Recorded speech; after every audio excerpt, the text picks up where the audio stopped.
I'm German homelos, I drink coffee and I know things. მე-11 ეპიზოდის სიტყვა არის ბნეტვი, იგივე ბნელტვინა.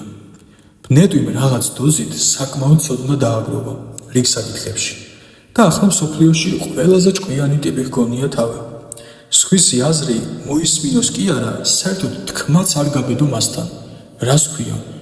მას რჩევის მიცემას უბედავ? მან ხომ შენზე 1000 ჯერ უკეთ იცის ცხოვრება და სხვა ყველაფერი.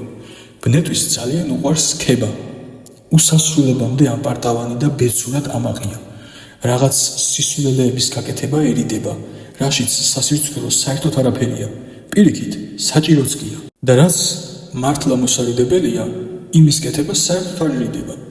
შენ წინ ცხვირის მოხოცვა, ბოყინი, სიგარეტის მოწევა, ბანაობაზე უარის თქმა და ამის გამო სუნის ქონის უკომპლექსობა, დინება, შენი დაცინვა უაზრო რამეებზე, არ გააჩნია არანაირი ღირსება და ჭეშმარიტად საამაყო უნარი, ან ზოგადად რაიმე. ამიტომ ამას ყველაფერს იგონებს, ან არ იგონებს და ამ სიცარიელის კომპლექსისგან უთავბოლო სიამაყეში და ამპარტავნებაში ვარდება. ეს არის ყველაზე აუტანელი ადამიანი საურთიერთოდ.